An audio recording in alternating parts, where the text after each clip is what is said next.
Are we live? Okay. Hello, everybody. We're going to do our second part of it's a four-part series on Mashiachiyut and Messianism. Last time we met, we talked about is it a mitzvah? Are we supposed to believe? We say we're supposed to believe in the Mashiach is coming. We established that, at least according to the Rambam, it's one of the Yud Gimel Ikari Emunah, and we discussed what that, not everybody agreed with that. There's a bit of dispute in the Gemara, but at the end of the day, Rambam's assertion that there are Yud Gimel Ikari Emunah, one of them is that we have to believe that the Mashiach will come. So once we established that last week, so this week we're going to talk a little bit about, what do Yemot HaMashiach look like? I believe the Mashiach was coming. So when I say that in my mind, that I'm believing that the Mashiach will come, what am I imagining? What am I thinking of? In other words, we established originally there's a mitzvah or an obligation of some sort to understand that's a principle within Judaism to believe the Mashiach will come. Okay, I want to believe that. What am I supposed to be thinking about when I say that? What am I imagining when I say the Mashiach will come? So it's actually a bit of a really fascinating debate that I want to share with you today. And we're going to have a number of sort of ramifications that are going to flow out of this debate. I refer to this as the sort of natural versus apocalyptic messianism. That's what some of the scholars refer to it as, in terms of just secondary sources used to kind of think about this topic. You should just be aware. There's two books, and one was so fantastic. This is like a translation of the Hebrew Messianism, Medieval Jewish Thought by Professor Dov Schwartz out of Israel. This is a fantastic book, really, really wonderful, and a lot of a lot of the groundbreaking studies in Messianism in the 20th century were done by Gershom Sholem.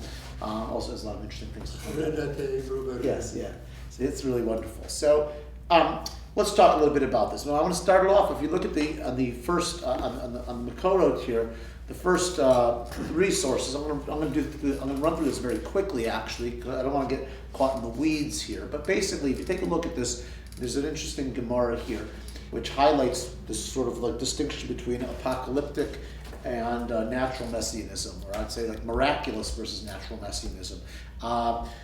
There's a Gemara in Masechet Sukkah, which essentially says that basically creates a scenario in which we're concerned about the possibility of the Beit HaMikdash, the third Beit HaMikdash, being built at night.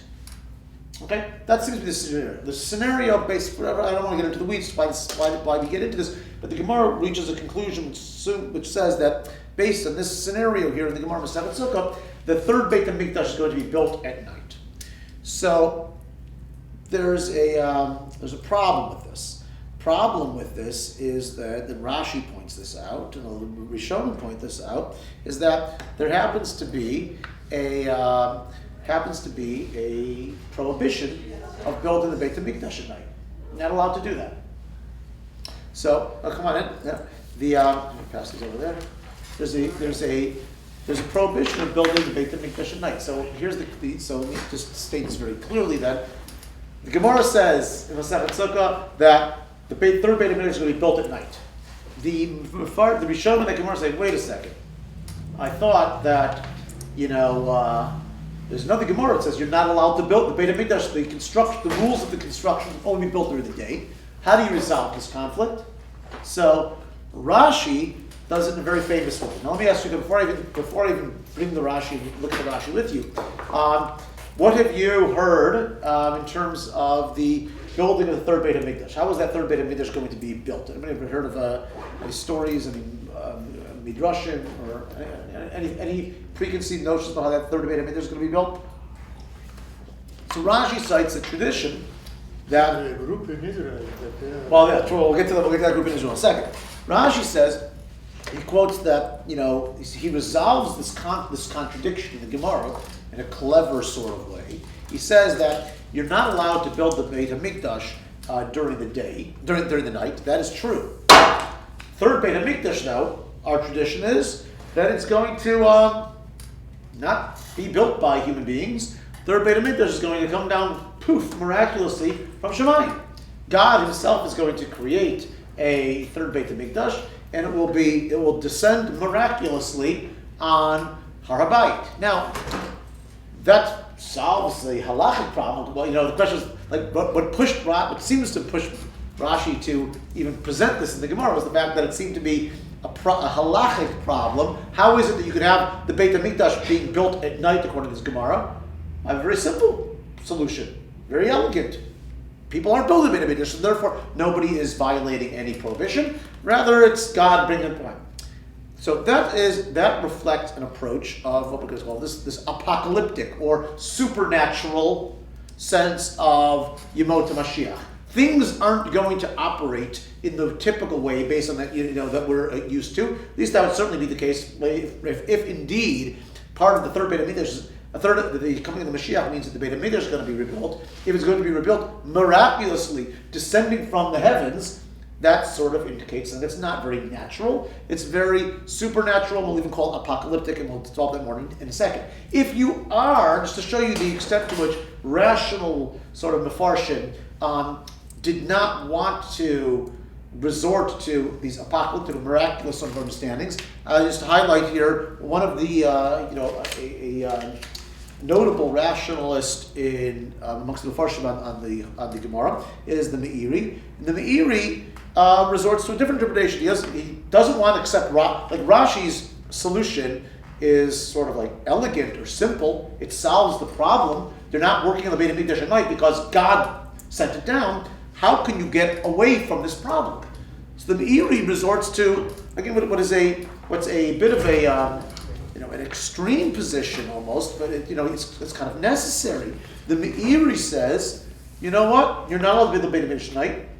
But we're worried, the reason why the Gemara suggests that it might be built at night, we're worried that what's going to end up happening is that people, because they will not have learned the Beit Din, because they will not have been learning the halachot well enough after all the years of Galut, they'll make a mistake and actually build the Beit HaMikdash at night.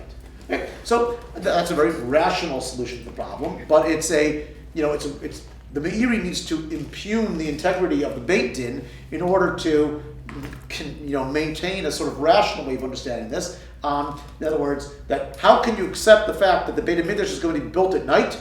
I thought it's forbidden. Okay, sometimes we'll do things which are usher. They may not forget. People might in the time of the third Beit HaMikdash may not remember this halacha that the Beit HaMikdash is not supposed to be built at night. Rashi solves it by saying people aren't building it. God is doing it himself. The Meiri says, no, people will build it because they're doing something that's wrong. No, we're not necessarily. Beit Din it's possible Beit Din would make a mistake, and that's what would happen. Now, again, I'm not really going to focus on this precisely. I want to look at I want to kind of zoom out. But this is a zoomed in, sort of looking at a halachic problem as Gemara and Sukkah, and the sort of trends between people who are more mefarshim who are more inclined towards rational understandings versus supernatural understanding. And the supernatural understanding of the Mashiach, as Rashi cited here, does suggest that whenever I mention this to kids, students in school, I'm not sure who does all where students pick up, well, as much as they pick up about topics of Messianism and Yemot HaMashiach. But I think this idea that Rashi popularizes here in this commentary is something I think is very commonplace. A lot of people think this, and that the third Beit HaMikdash is going to come and is going to be a very supernatural kind of experience. Now, what I'd like to spend a few moments on, if you take a look at the sources here, I'm not going to go through everything, but I gave you a lot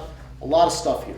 Basically, the rest of this. Yemot HaMashiach is not only Beit HaMikdash. Correct. We're going to expand upon that in a second. So, what I did here, what I tried to do was present essentially two different versions of what's going to happen in Yemot HaMashiach. The primary, thinker presents a rational, natural approach is going to be the Rambam. We're going to do him second. The first approach we're going to take a look at is Rav Sadia Gaon. Rav Sadia Gaon is really post-Gemara in Baghdad. Rav Sadia Gaon, his book Emunah Video, spends a lot of time talking about Yemot HaMashiach and describing what he thinks is going to happen. Now, Rav Sadia Gaon is also very into philosophy. He's a major devotee of of Greek philosophy. He was the first of the kind of the most traditional like Jewish leaders. I mean, he was like the Gadol Hador, leader of the I'd say world renowned amongst all Jews. One of the greatest novelties that Rav Saadia Gaon did in his teachings was to place philosophy, that's Greek philosophy, on a very, very high pedestal, thinking that is something which Jews really have to engage in. It's almost rises to the level of being a mitzvah. So even though Rav Saadia Gaon himself was very enamored of and very involved in Greek philosophy, when he talks about Yemot HaMashiach, he talks about it in very supernatural terms. And I want to sort of look at what he says. This approach of Saadia Gaon will also be an approach that, again, there are definitely differences amongst the Rishonim, but I'd say the Ramban, Nachmanides, lines up with Rav Saadia Gaon as on the supernatural apocalyptic side, and we're going to put them, the Rambam is very much clearly the leader of the natural kind of approach. What does apocalyptic actually mean? Yes. Is it a negative? Well, I'd say like the world. No, so good. So I say the world is going to come to an end as the world as we know it ceases to exist. I see. מלחמת גוג ומגוג.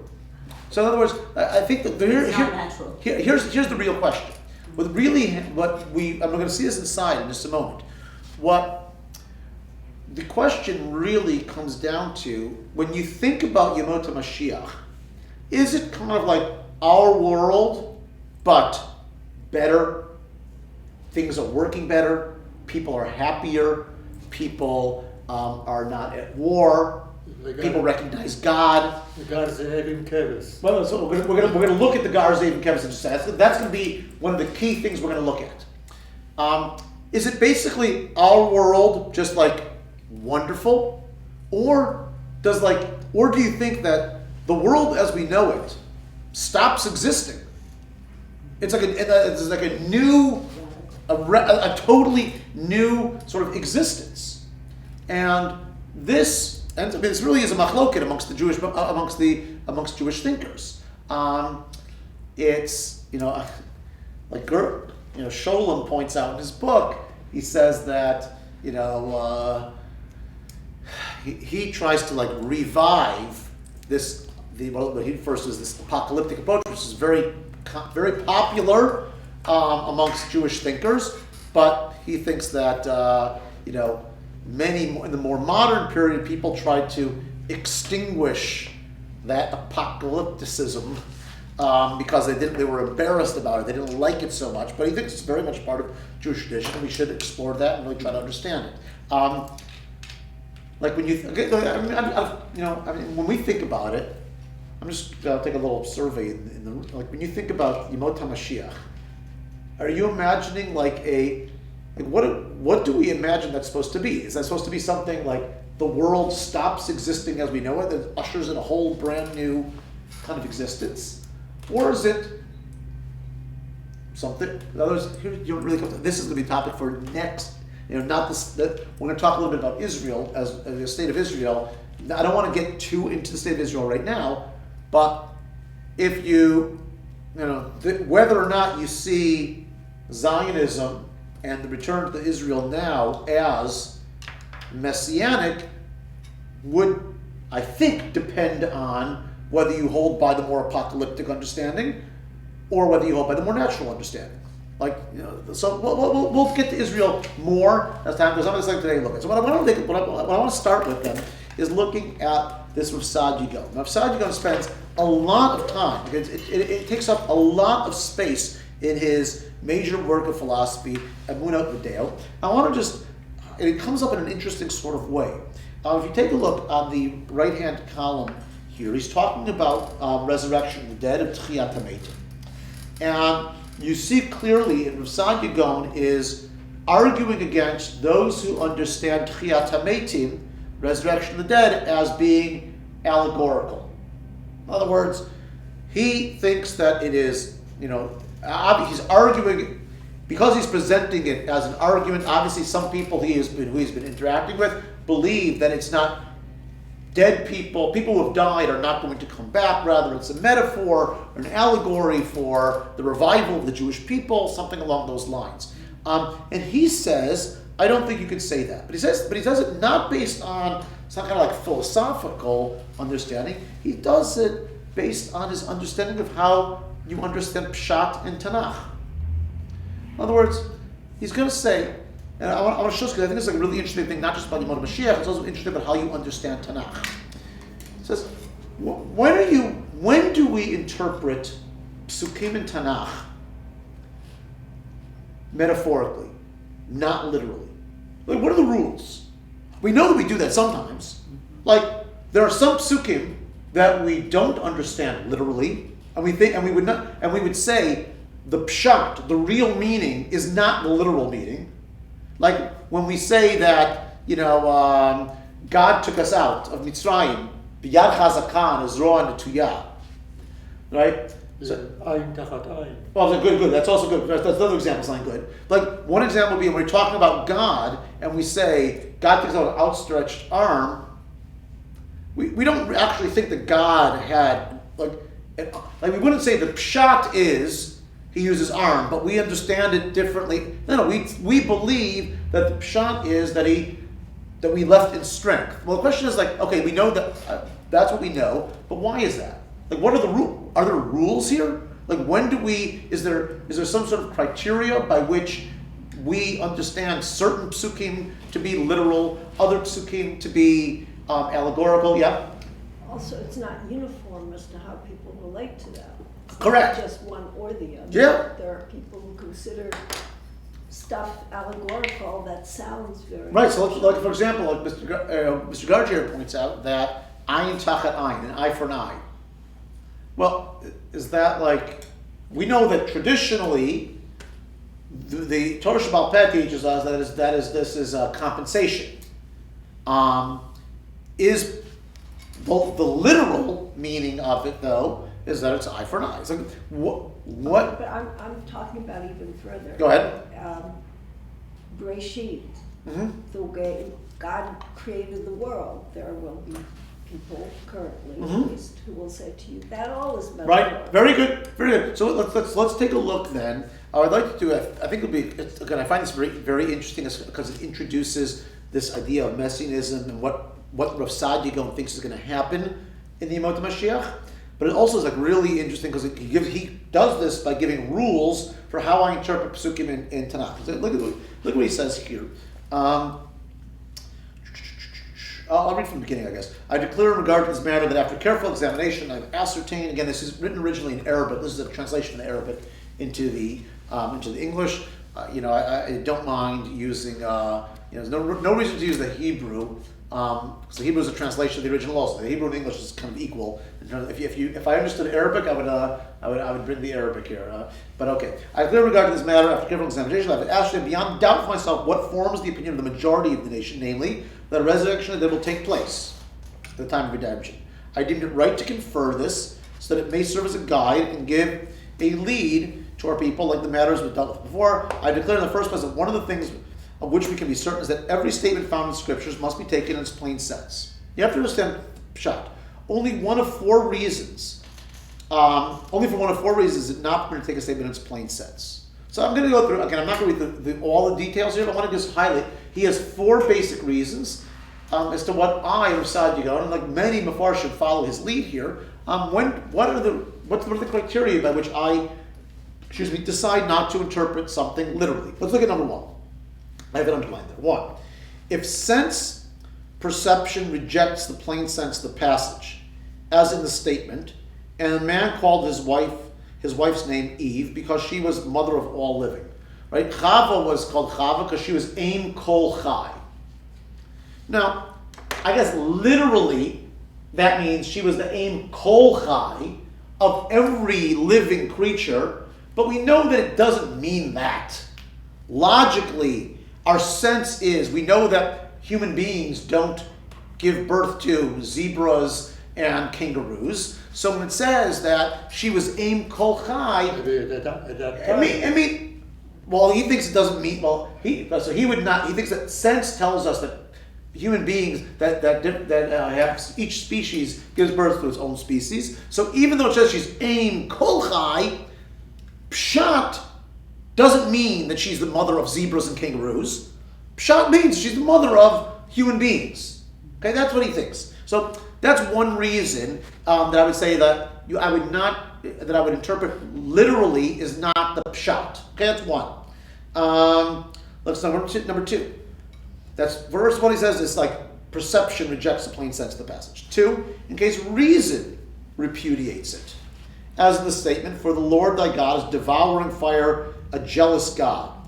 Right? There's God is a fire. So he explains because reason, philosophically, logically, I know that God is not something that can be extinguished. Therefore, do not assume God is a fire. This is a metaphor. Similar sort of thing.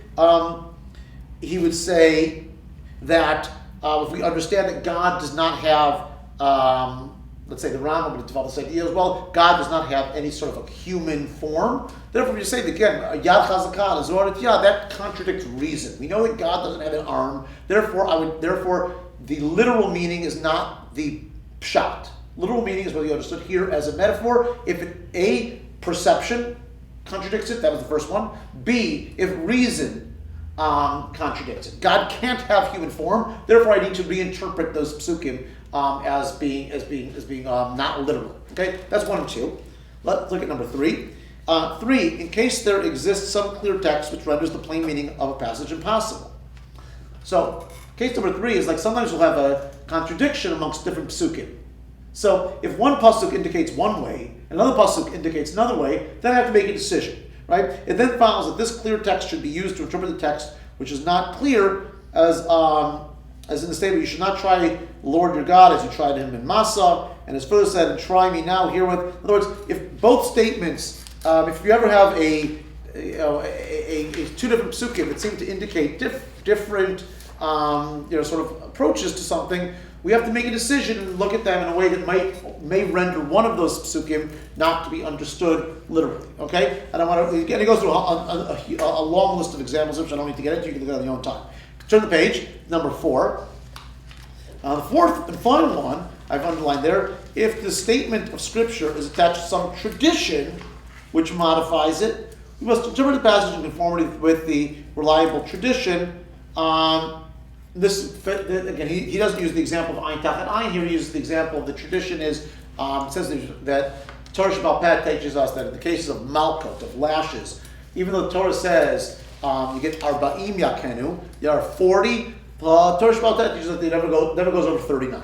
So if there's a tradition that has been passed down generation to generation, then I will also interpret that the simple meaning of the pshat of the text says the Rasad Yigon is not to be understood literally. Okay, now. That being said, again, he basically says, therefore, the fact that there are many psukim in Tanakh which seem to indicate that when they talk about the Yemot Mashiach, that it's going to be miraculous, well, do I have the right to interpret them metaphorically? Do they? Well, I've set up 4 rules. Do they fall under any of these exceptions? I can't say it goes against my perception because it hasn't happened yet. I mean, if the claim is that there will be, that what the Nevi'im seem to be describing is something that the world will change, well, we're claiming that it's going to be totally different than anything we've ever experienced. So I can't say that my experience contradicts it because it's something, the claim is that it's something totally new. He says, I don't have a tradition that says it's going to be otherwise. I think the tradition is what the Nevi'im seem to be describing is something that's miraculous, new, and totally different than what we've been experiencing. The psukim generally seem to be moving in this direction. Therefore, says Rasad Yigon, I understand everything to be understood literally. Now I want to read just a couple things. I want to get the full picture here. So I have that same page, I have that line of it. So he talks about Yemot Mashiach. Says, let's read a little bit here. The resurrection of the dead will take place as explained in the preceding chapter. First and foremost amongst them will be Mashiach of Yosef, for he's a pious man who suffered trials and merits great reward. Then God will renew his holy place in the way that he described to us.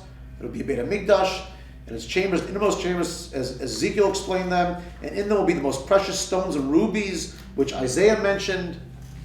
and I will make my pinnacles of rubies and gates of carbuncles and all thy borders of precious stones. The whole country will be inhabited. I turn the page, that there will not remain in a waste or empty space. Okay, look at this. I highlighted now a few things which are very sort of like miraculous, just to get a sense from side you go how miraculous these things are. I have these little arrows over here on whatever page number this is. I don't want to get too into it because I want to make sure I get the Rambam. Quotes a pasuk from Yoel. And it shall come to pass afterward that I will pour out my spirit upon all flesh, and your sons and daughters shall prophesy, and also upon the servants, upon the handmaids. Everybody is going to everybody is going to be a navi. Pasuk seems to say, everybody. People are going to be Nevi'im. Everyone's going to be able to understand God. Look at the next one. I have. This Moshe Rabbeinu said, "But me ten kol ha'am nevi'im." Well, yeah, but correct. That was. And therefore things will be different than Moshe Rabbeinu. Take a look at this one here. This is a big deal here. This is going to be very more important. This next arrow. God furthermore informed us that people will, in that time, choose obedience towards God, not disobedience. As explained in chapter 30 of Dvarim, where it said, "And the Lord thy God will circumcise thy heart, u'mal shemet levavcha." And chapter 36 of Yechezkel, where it said, "A new heart will I give you, and a new spirit I will put within you." In other words, Rav Sadigo believes that based on this, human nature is going to change. People will be different. Everybody's going to do only good stuff. Okay? Let's read a little bit more. It's a totally different vision of what reality is.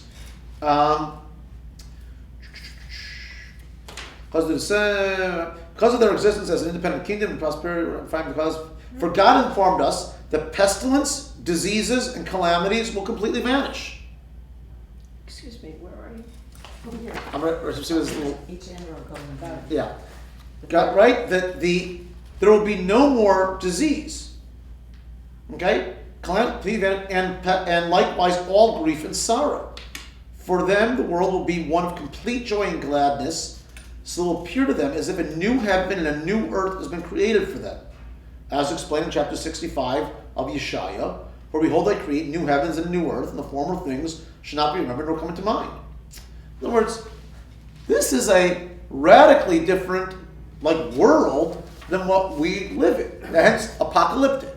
The world, as we know it, will come to an end, and a new era of existence will be ushered in. Seems to be simple, literal understanding of what the Nevi'im are talking about here, and Rav says that's what I think is going to happen. Like a return to Gan Eden. Yes, very much so. Sounds like That I think is what you're describing is the way that a lot of the Rishonim understand it. That it is a return to a pristine time, return to Gan Eden, and that's a totally different existence than we have now. So they're saying that it will be, it's so metaphorical, because it's almost like saying that if you are existing at that time, everything that happened, you no longer remember.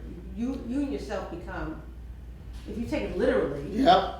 you yourself become like the newborn, Yeah. knowing nothing. It's almost like everybody is drunk. Well, I'm not sure. I'm not sure. Again, it's a fair question. Somebody who lived before that time and then after that, to what extent do we get in this vision sort of reprogrammed, or is it just that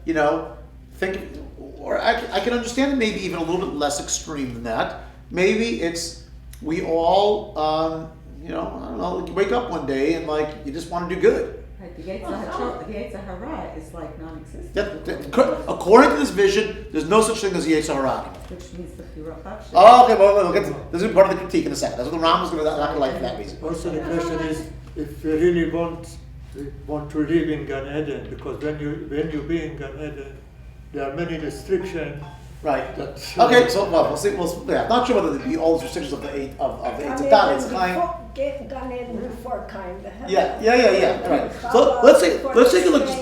Let's look at a touch more of what Rasadi goes. I gotta make sure I get the Rambam in here because, I can't just do Rasadi. I want to get the Rambam, and I want to make it also try to understand what the really few interesting things I think are behind their argument here.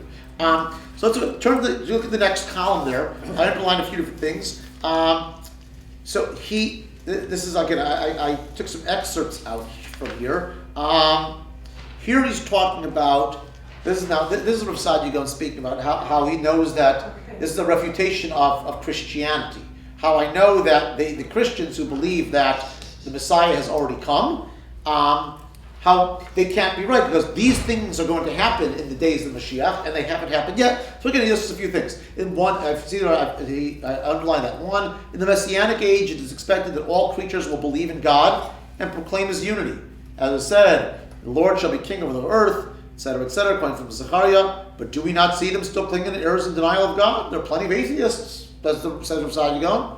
If the Mashiach has already come, things it doesn't seem to be fulfilling what the Mashiach is supposed to do. Number two, in the Messianic age, the faithful are supposed to be free and not forced to pay tribute and money and food to other nations, as it says, the Lord hath sworn by His right hand, surely I will no more give thy corn to be food for thine enemies, and strangers shall not drink. But do we not see that every nation is compelled to pay tribute and obedience to the nation which is subject? In other words, there's a lot of war and nations taking over other nations and subjugating them. This doesn't seem to be Yemot Mashiach. 3, in the Messianic age, we expect the abolition of all wars between men and complete disarmament. He quotes the pasuk, and they shall beat their swords. This is on it says on the UN building, right? They shall beat their swords into plowshares and their spears into pruning hooks. This is not happening. There's plenty of wars all over the place. And 4, in the Messianic age, this is what Mr. Gargi mentioned before, the animals are expected to live peacefully, one beside the other. Wolf feeding with the lamb, lion eating straw, young child will be playing with a snake. As it said, the wolf shall dwell with the lamb, and the cow and the bear shall feed. They shall not hurt nor destroy. Quotes the pasuk, the psukim in Yeshayahu. So, what I've tried to show here in the what's it called? In this Rav Saadia is the extent to which it's a new world order. Everything is different. People's nature is different. The nature of the animal kingdom is different. The way that nations interact with each other is completely different. The world will cease to exist as we know it, and a new sort of era of existence will take place. That's what the Rav Saadia says. Now turn the page now. So the Rambam talks about this. Yeah, go ahead. Has he said what are the requirements to bring Mashiach? Yeah, we haven't looked at that yet. Okay. We'll talk about that in the Rambam in just a moment. Yeah. You included in here the very last paragraph, which takes us to a whole different place. Our reputation of being held by the people we refer to applies also to the Christians. Yes. What does he mean by that? Well, in the last Very paragraph? Very last sentence. Our refutation of the opinion held by the people we refer to also applies to Christians. Who is he referring to if not Christians? I mean, what other messianic movements is he referring to? There have been messianic movements throughout history, and his point is anybody who claims that they are a Mashiach, it's not to be believed. Again, there were messianic movements in the Islamic world also, and he might be referring to that. I'm not 100% sure actually. So if you take a look though in the Rambam in 2 different places talks about Yemot Mashiach. Several places, I should say. The 2 that we're going to look at today, just very quickly, are in his introduction to the Mishnah, which we looked at last week, which is where he discusses his 13 principles of faith, and also very, I'd say, rigorously and clearly, he talks about it in the Mishnah Torah, in the laws of kings. He talks about what's going to happen in the future. I have a lot written here. I'm not going to get through it all. I'm going to try to highlight things that I think are most important to highlight. So the Rambam, take a look at that first paragraph, introduction to Perek Chelek. I underlined something. So far as existing things are concerned, there will be no difference whatever between now and then, except that Israel will possess the kingdom. We're gonna see a little bit more. He's going to explain a little bit more. There's Yemot Mashiach. No difference. So we're there. No difference between now and then. Except for a few things he's going to talk about what the difference is. But in other words, but human nature, the character of the world, the way that existence is,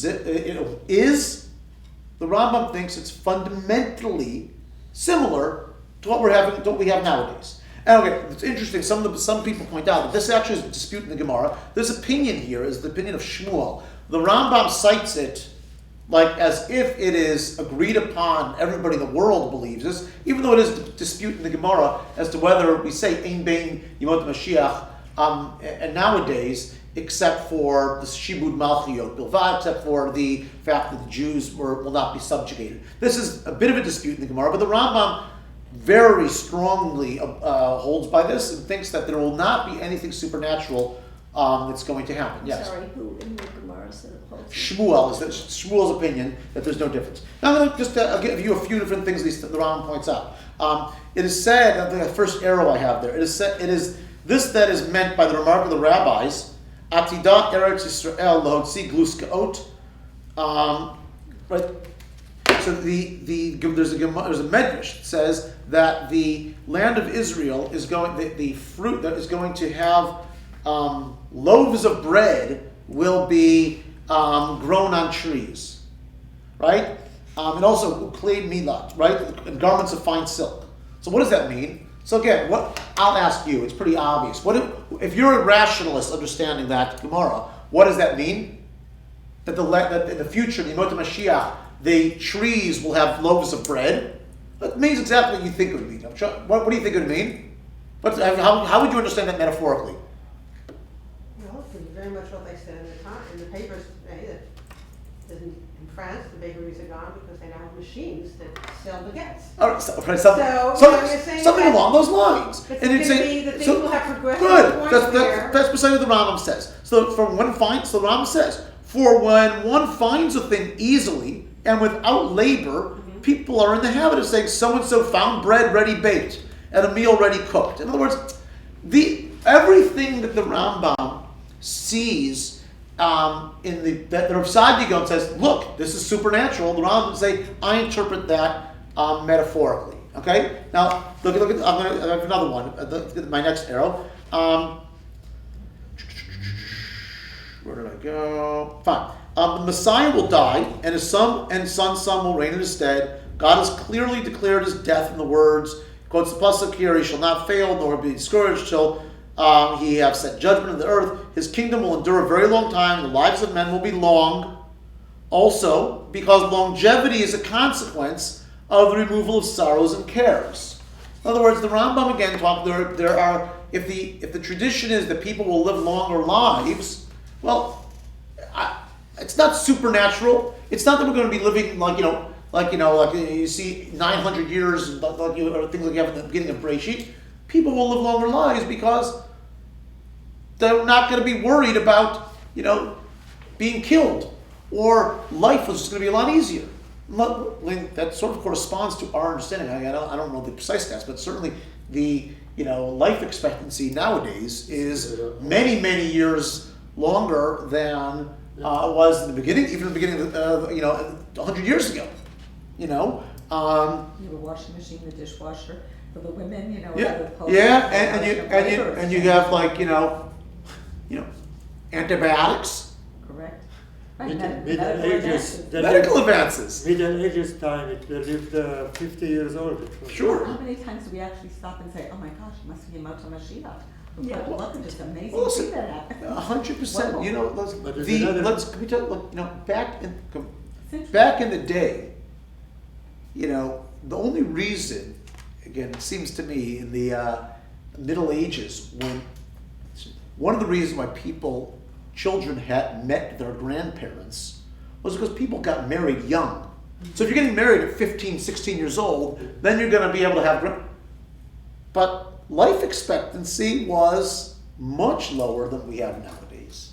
Again, Middle Ages, I'm sure I think in the industrial period it got lower than it was before that. But still, we see the fact that this sounds to be like what the Rambam was describing. Let's read a little bit more.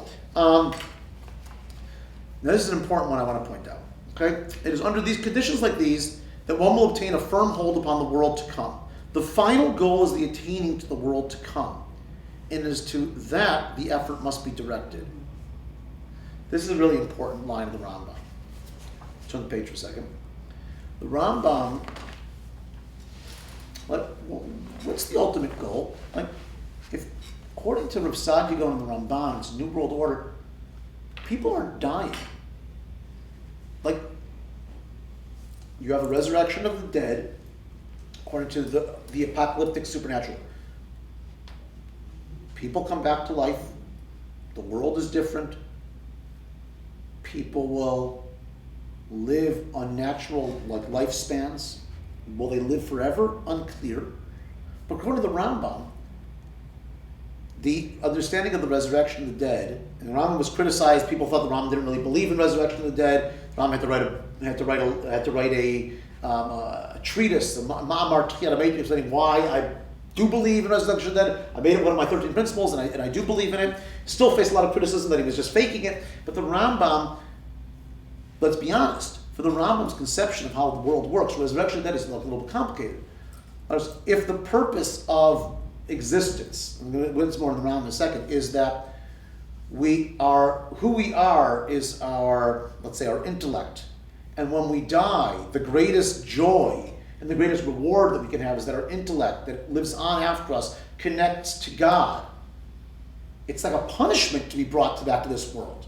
In other words, according to the Rambam, like Tchiyat HaMetim is a little bit complicated because it seems to contradict the whole purpose of, like, why would we reward people by coming back to this world if indeed, according to the Rambam, the ideal space is for your intellect to be connected to God and with unencumbered by our bodies. So the Rambam, you'd have to say, again, the Rambam thinks Tchiyat HaMetim is a one-time event for only certain people, and what happens in Tchiyat HaMetim is that I guess we'll give those people who are brought back, given the opportunity to reach even higher levels, and they then die, and then go. And the Tchiyat HaMetim is a short-lived sort of miracle, according to the Rambam. But it makes sense, you have to say that according to the Rambam, because the Rambam thinks that the ultimate good is when we are, disembodied, after we die, and we are able to, our intellect or our personalities are able to connect to God. So the Rambam points that out in this little comment over here in his introduction to Perek. Now, what I want to do is again, I'm not going to. Okay, I'm going to do this very quickly. I just want to highlight some of the things the Rambam here talks about. And if you turn to the next page, number 6, the laws of Kings Ochel Malachim, the Rambam talks about what happens here. How does this whole Mashiach thing work?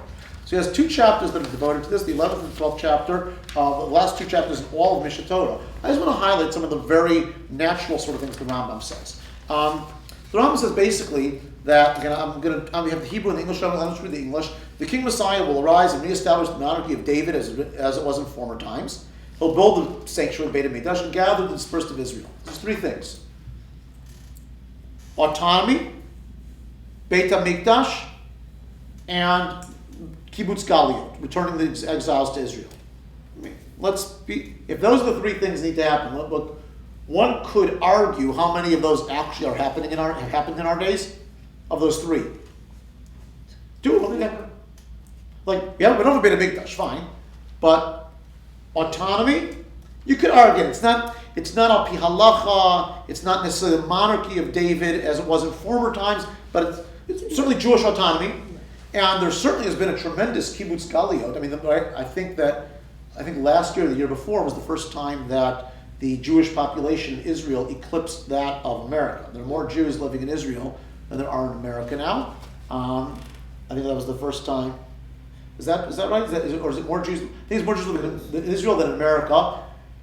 I forgot what year it's going to be. There will be more Jews living in Israel than there are the rest of the world. I think many of us have more family in Israel now than we have in America. I'm sure for a lot of people that's the case. Yeah.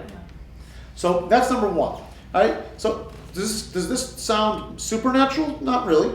All earlier statutes will be restored as they once were. Sacrifices will be offered. Sabbatical Jubilee years will be observed. In other words, it's just restoring the good old days. As to all the halacha will be intact. Now, I want to show you a really interesting thing. I underline the next thing. He talks about, for some reason, the Rambam makes a point. Look at this halacha bet. Even in the section regarding cities of refuge, Are Miklat, Pasuk says in Dvarim, if the Lord your God shall enlarge your borders and shall add for you another 3 cities more. This actually never took place. In other words, the 3 extra Arei Miklat, the cities of refuge for people who, through negligence, commit murder. We'll call it it's probably manslaughter, okay, for lack of a better term. We'll say if you're allowed to run and seek refuge in the city of in an Arei Miklat, and not just allowed to, you're required to. Okay, that's you're rehabilitated there. So the Torah says that there'll be 3 more cities when the borders are expanded. Never happened. So the Rambam says since there were never 9, but at most 6 cities of refuge, the additional 3 must therefore be prophetic, and the Holy One, blessed be He, HaKadosh Baruch Hu, never commands anything for nothing, etc., etc. There are a lot of proofs the Rambam could have brought about the fact that the Mashiach hasn't yet happened. Why does he quote this one? Why is he talking about Arei Miklat? Like right in the beginning of talking about what Yemot Mashiach are about. So I was thought about that a little bit, bothered me a little bit, nagging bother. But I read this. Professor Doe Schwartz pointed out a very interesting thing in this book. I think we should pointed this out. He says, you know what? The Rambam's it's a very clever sort of strategy the Rambam has done here. He emphasized the Mashiach has not yet come. But it also is an argument against Rav Saadia Gaon and the Ramban's understanding of what's going to happen in Yemot Mashiach. Why? If everybody's going to be good, what do you need Arei Miklat for? There aren't any murderers. Everybody's going to... If the nature of mankind changes, what do you have? You're going to be out of business. A lot of criminal law. This I want to say, maybe the Messiah will be only the people that are in heaven, not in hell. They will. That's very limiting to who the Mashiach will be referring to. It's like he's saying here. So it could be. So if you take a look, I thought there's a very interesting sort of insight that why he mentions Arei, why talk about in Arei Miklat as opposed to other things you could have. Well, this is Is that a raya? yeah, it's a good raya that he's right and not like the supernatural apocalyptic folks. Now again, he says, look at the next thing in Halakhic Gimel. He tells us out very carefully. I'll read it in English. It should not occur to you that Melech HaMashiach must bring wondrous signs, perform marvels, or invent new things, or revive the dead, or anything like what the fools say. It is not so. What's my proof? Rabbi Akiva was one of the wise sages of the Mishnah, and he thought the Bar Kochva was Mashiach. And the Rambam says, Bar Kochva didn't do any miracles. Rabbi Akiva legitimately thought that Bar Kochva was the Mashiach. He was found to be wrong once Bar Kochva died, it was confirmed he was not the Mashiach. But he says that this proves that I'm right, says the Rambam, that it's natural, not this supernatural apocalyptic stuff that the other other authorities want to claim. So these are fools instead of authorities. Yes, that's true. Yeah, the Rambam could be sharp sometimes in his critique of those he didn't agree with. Fine. The sages never asked him a sign or a wonder. So the essence of the matter is like this: the laws and the statutes of the Torah will never change. You may not add to them or detract from them. Anyone who adds to or subtracts from them reveals some dimension of the Torah and understands commands differently than a plain meaning is. For such an evil purpose does not be chorus. Turn the page. It's kind of a progression to that understanding. Yes, we'll talk about that more in just 1 second. The Rambam, I want to highlight now. The Rambam basically does a very interesting thing. We're going to develop this idea much more next week. The Rambam says, so how do you know if somebody is the Mashiach? How do you know? So he says, look, well, if he does those things, if he rebuilt the Beit HaMikdash, brought the Jewish people back to their land, and is a frum person who has increased Torah learning and observance of mitzvot, and has the Jews now have autonomy in their land. If he did that, then he's Mashiach. It could be. No, if he did that, he is the Mashiach. He says, what if somebody claims the Mashiach that are working towards that? So, well, I can't prove that they're wrong. He says that they are a presumed Mashiach. Take a look at that thing I've underlined. If a king, must be a person also. well, the Rambam thinks person must be a person. Yeah. Now, right? So he says, look at this next halacha dal. I'll read from the beginning, not just the underlined part. Now, if a king should arise from the house of David, who is versed in Torah, engaged in the commandments, as did David, his forefather, in accordance with written and oral Torah, enjoins of Israel to follow its ways, encourages to repair its breaches, fights the wars of God, then may he be presumed to be Mashiach. He is Bechezkat Mashiach. He's a presumptive Mashiach. But if he succeeds and did everything that he had to do, as we said, then he's definitely Mashiach. So according to the Rambam, how do you know if somebody's Mashiach? Well, if he did the job. If he hasn't yet done the job, is he Mashiach? He might be. How can you prove he's not the Mashiach? Well, I can't prove he's not the Mashiach. I can only prove he's Mashiach if he dies having not yet completed what the Mashiach is supposed to do. This is going to become very important as we get to a new topic next week, but keep that in mind. Fine. I'm going to skip the next parts also because the time is getting late. I do want to point just to highlight again some of the natural parts. Then I want to kind of take a zoom out for a second. Go to the second to last page, chapter 12. The Ram talks about first. Chapter 11 he talks about who the Mashiach is and how we know somebody's Mashiach. Chapter 12 he talks a little bit about what will happen in the Yemot Mashiach.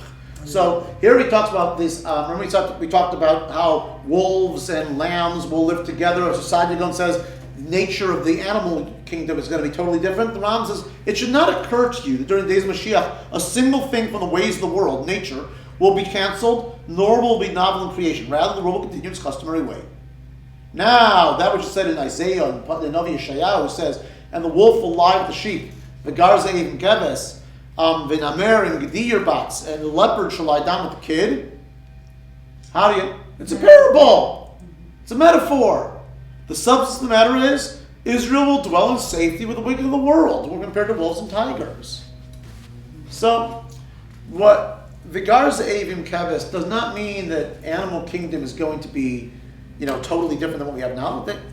Don't put your pet lamb in the cage with the wolf. It will be eaten. Poseidon says it's not going to be eaten. They're all going to be happily ever after, singing with each other with their arms around each other. The Ram says no. Now, again, I'll just highlight again. The rest of the stuff is what we have already seen essentially in the Ram's introduction. I want to do in terms of the last page, something I want to highlight. Again, the Rambam very much tones down sort of like the enthusiasm and excitement about Yemot Mashiach. The Rambam says a very strong statement, the Halakhic Dalet. Lo nitavu hachachamim v'anavim Yemot Mashiach, lo kedei sheishletu al kol ha'olam. The prophets, the Nevi'im who were hoped for Mashiach, they don't want the Mashiach because they want to be in charge, they want the Jews to rule the world, or because they want to have dominion over the non-Jews, or because they wanted the nations to exalt them, or because they wanted to eat, drink, and be merry. Rather, they desired this, that they would have time for Torah and its wisdom. This fits again with what we said with the Ram. The Ram, it's all about being able to develop your religious / philosophical / intellectual ability and who you are as a human being. So during Yemot Mashiach, you're not going to have to be worrying about working 9 to 5 and struggling to put food on your table. You're not going to be worried about the pogroms that are going to be rushing you from your house. You're not going to have to worry about those sorts of things. And there'll be no one who will oppress them or force them to be idle from Torah. This in order that they may merit the world to come. Again, Yemot Mashiach is not the end game. The end game is Olam Haba, which is not Yemot Mashiach. Okay? This is the Rambam's understanding, as we explained regarding the laws of repentance. Fine. But he does believe in Olam Haba. Believes in Olam Haba and believes that that's the ultimate goal. In other words, the Rambam has to explain what's so good about Yemot Mashiach.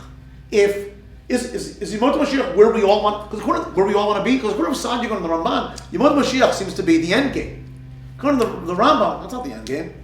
End game is when we die. We seem to be at Mashiach. I mean, that seems to be what we aspire to. But as the Rambam says, it's not what we aspire to. We aspire to it. Why? Because it allows us to more deeply be able to perfect our religious persona and our intellect and our understanding of God, and that will afford us the greatest opportunity in Olam Haba when we die.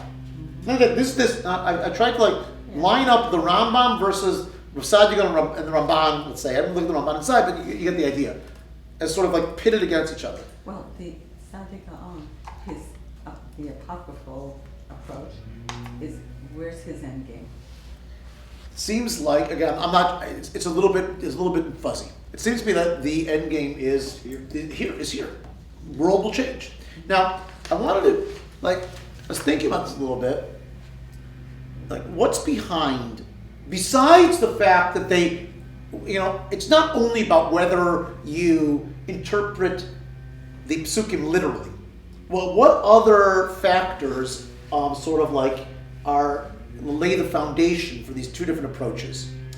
So I think that one of the things, the Rambam highlights it very carefully, and I think it's a big question for Rav Sadia Gaon and the Ramban's understanding of what's going to happen with Mashiach. It's the Rambam's insistence on halacha always being applicable. If you think that the world is going to change, well, the mitzvot are sort of presented for this world as it exists. So many of the mitzvot are presented as ways of managing our, some base desires. Like, does that mean that our mitzvot, according to the Rambam, clearly, there's no way one would have any sort of imagination that there'd be any difference between nowadays and future days. If anything, we'll do more mitzvot because we're going to have the opportunity of the Beit HaMikdash. Like, the Torah is completely applicable, if not even more so, in Yemot HaMashiach. If the world is totally different, Obsolete. parts of it would seem to be obsolete. So I think that this, and the Rambam sort of is mentions these things. It's like this, I'd say referred to as like the antinomian impulse in this anti-law, which is also, this smells very much like Christianity. In other words, that's essentially what, besides Christianity recognizing or claiming that Jesus was the Messiah, well, they also got rid of law. Mitzvah. Right? Mitzvah law is no longer binding. It's a redefinition of what utopia really is. Right? Oh, totally. So 100%. So the Rambam is mindful of the fact, I think, that in his version, he wants to maintain, like, Judaism is all about mitzvot, halacha, and if you go with the other approach, it calls into question. Again, I don't think, Sadia Gaon and the Ramban are going to tell you that mitzvot apply, but the Rambam is going to tell you, like, I'm not sure why they would. If you guys are right, why would the mitzvot apply in the same way they apply now? The whole world is different. And the Torah is eternal, and the mitzvot are eternal, and human nature is going to be this. Now, I think that's a very big, machloket here, or between the two different approaches. Clearly, what is motivating the Rambam in very, very strong terms is this defense of halacha and mitzvot and Torah. This will exist as it is now in the future. And if I think that human nature or the world is going to change, I don't know how to explain why the Torah wouldn't change also. Go ahead. Did the Rav, he discussed everything. Yeah. Do you know where he was? Generally the Rambam. Yeah. That's Yeah. Correct. And we'll see. Well, certainly we're going to say that Because he religious, was also not religious so Zionists. Well, we're going to talk let's say if you're a religious Zionist, do you fit more in the Rambam or in Rav Sadia Gaon's camp? Rambam for sure. For sure.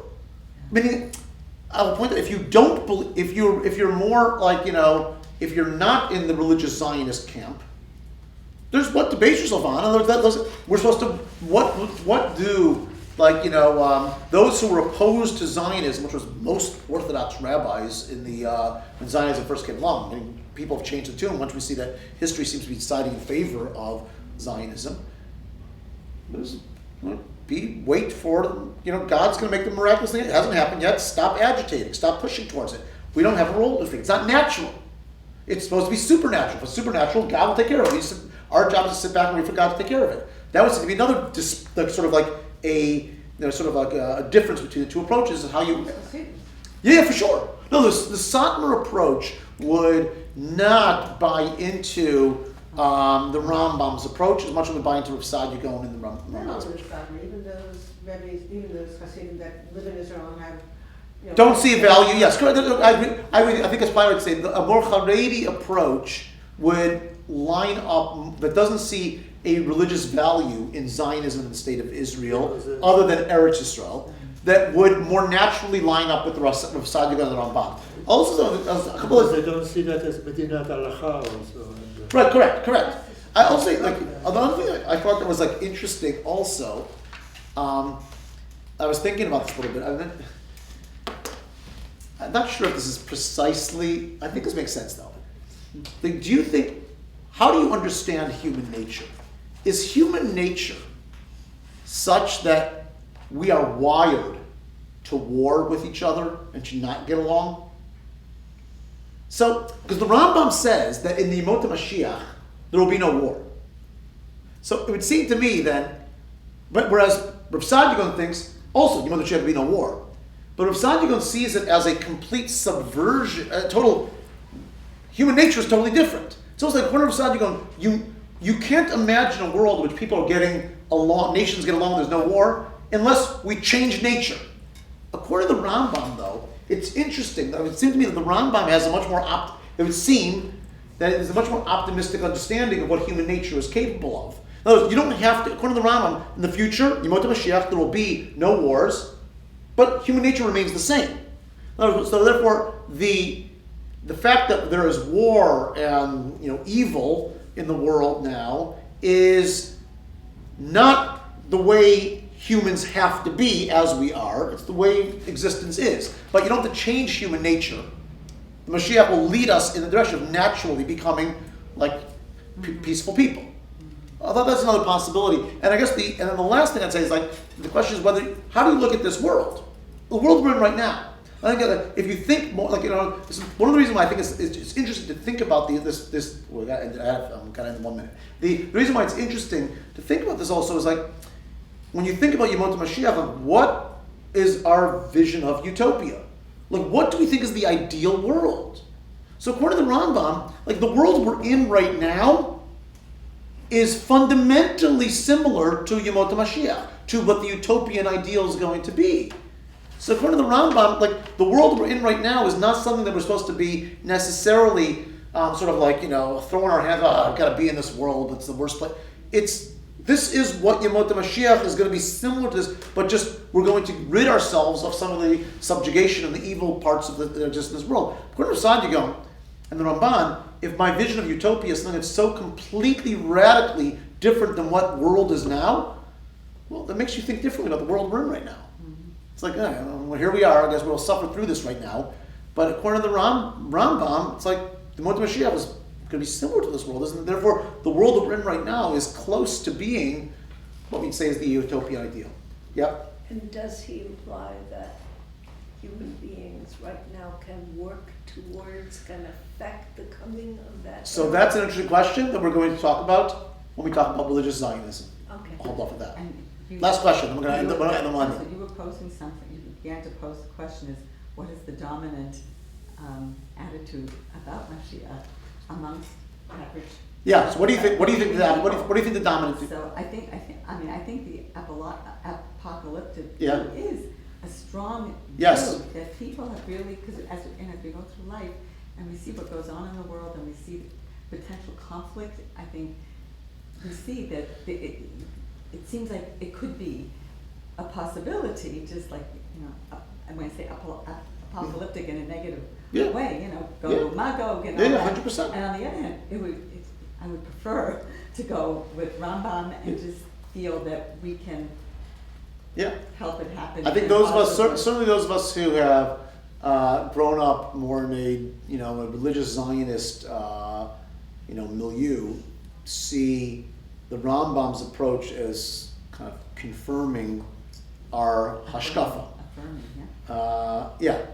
So that we'll talk more about religious Zionism and also about Shabtai Tzvi next week. The main mitzvah is to show Eretz Israel. Okay. To live in Israel. Yes. All right. Rambam Thank you very much said for you can listening. live Thank you very anywhere. much, Josh. You can end the transmission. It's correct.